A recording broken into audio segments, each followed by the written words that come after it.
Quero saudar a todos, ouvintes da Palavra de Deus, com a gloriosa paz do Senhor Jesus. Primeiramente, gostaria de tributar a Deus a honra, a glória e o louvor por tudo quanto Ele é. E também tributar a Deus a minha gratidão por tudo quanto Ele tem feito em nossas vidas e que continuará fazendo. Quero dar minha colaboração a este tempo, a esta temática, gotas de esperança, e gostaria de meditar por alguns minutos sobre o tema decisões erradas, consequências permanentes. Vou repetir. Decisões erradas, consequências permanentes. Para tanto, eu gostaria de estar lendo aqui em 1 Samuel, capítulo 16, versículo 15 e 16, que diz: portanto,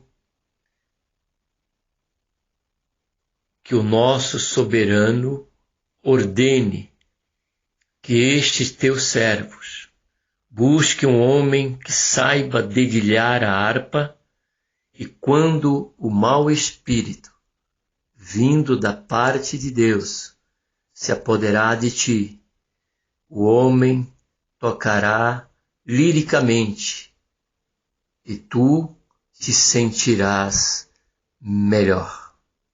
Gostaria de ler também em Atos, capítulo 3, versículo 19.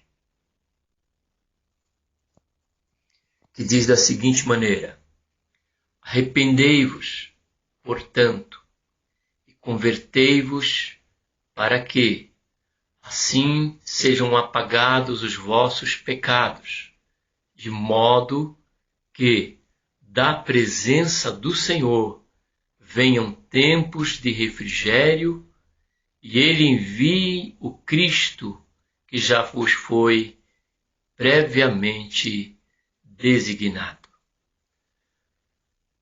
Queria deixar aqui já de antemão a seguinte verdade diante desta leitura. A seguinte verdade diante dessa leitura. E que você possa abrir em 1 Samuel, capítulo 16, versículo 15 e 16, e também em Atos 3,19. E você tirar sua própria conclusão se ela vai ou não se coagunar com essa expressão que eu vou trazer aqui, esta verdade textual, baseada no que nós lemos, nesses dois versículos, tanto no Velho Testamento como no Novo. E diante dessa leitura é que me veio em mente, pela bondade de Deus, esse tema. Decisões erradas, consequências permanentes. Mas a verdade prática quanto a essa leitura que fizemos é que todos os recursos humanos se tornarão paliativos quando a necessidade única for o arrependimento.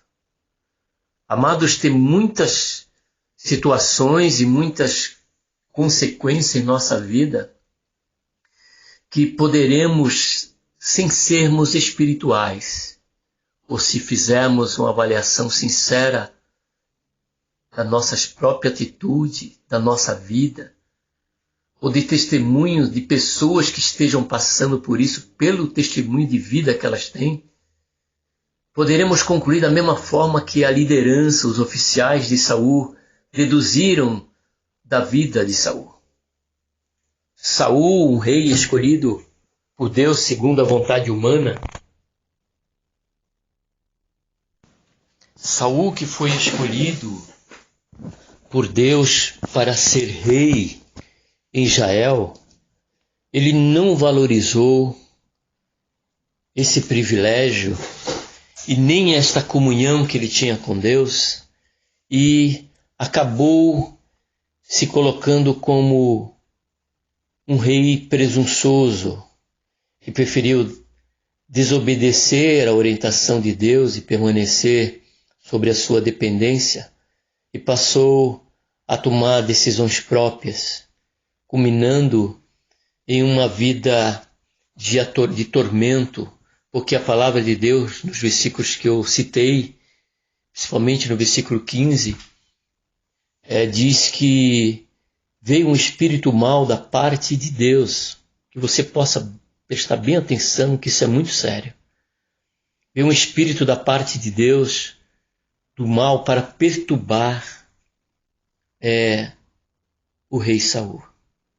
Primeira lição que nós já retiramos dessa expressão da Bíblia, é que o mal nem sempre ele é originário do diabo. Embora Deus permita que espíritos que são oriundos, do mal, do diabo, mas Deus, como soberano, ele pode enviá-lo para perturbar a vida de uma pessoa. Pois a palavra de Deus, ela nos deixa essa certeza. Porém, o que me chamou a atenção, amados, hoje eu tenho que ser breve aqui, e que Deus o leve ao interesse de meditar um pouco mais, é que, além de ser um espírito, a Bíblia revelar que foi um espírito enviado mal por parte do Senhor, parte de Deus, ele foi reconhecido por aqueles que não tinham tanta comunhão com Deus, como esses oficiais que orientaram ao rei Saul a chamar um homem para tocar harpa. É aí que está o cerne desta mensagem. Porque eu não sei o que você pode estar passando neste momento, ou que você saiba do que alguém esteja passando neste momento. A questão de Saul era uma questão espiritual.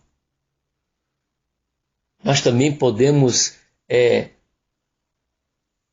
dar uma extensão maior a outros motivos que podem levar a pessoa a uma perturbação, como uma crise econômica, uma crise conjugal. E qual será a fonte de tudo isso? Será que não é você que anda como Saul, ou tem vivido como Saul, separado de Deus, não querendo conhecer intimamente a Deus, e se acha caminhando sobre os seus próprios pés e tomando as suas próprias decisões baseada em uma presunção enganosa do seu coração, porque a Bíblia diz que o nosso coração ele é mais perverso do que todas as coisas. E ainda indaga o profeta, quem o conhecerá? Porém, eu posso afirmar pela palavra de Deus para você, que há um que conhece o meu e o teu coração. E ele se chama Jesus. Mas o que me chamou a atenção é essa verdade prática, a qual eu mencionei, e é esse tema, é que os oficiais deveriam orientar Saul a buscar a Deus, porque Saul estava sendo rejeitado por Deus, já para ser rei. Porém, ele não estava sendo rejeitado por Deus numa possibilidade de ter comunhão com Deus. Porém, nem isso ele procurou, e por essa circunstância, por essa escolha, começou a padecer. E quanto de nós, ou você que está me ouvindo, não tem tomado decisões erradas, e elas, quem sabe, momentaneamente, ou paliativamente, só tem te dado momentos de alívio, como o conselho daqueles oficiais ao rei, de trazer um homem, e ele disse que vindo aquele espírito mau, vindo aquela perturbação, aquele homem trocaria a harpa, e o espírito sairia de Saul e ele se sentiria aliviado. E foi o que aconteceu. E quantos não vão à igreja, quantos não vão ao culto e se sente bem, quando ouvem louvores de dentro da igreja. Porém, quando ele sai da porta da igreja, quando termina aquele culto, a sua vida continua a mesma. Momentos e momentos, perturbações, inquietações e angústias.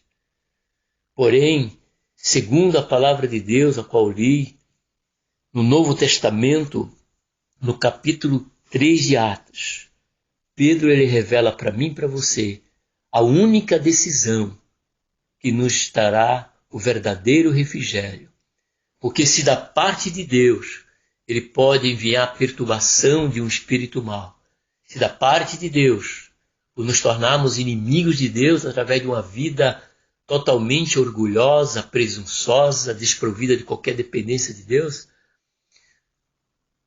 sofrendo consequências no nosso relacionamento, no nosso casamento, porque não colocamos a nossa casa sob a regência divina e nem as nossas finanças sob a guarda e proteção das bênçãos divinas.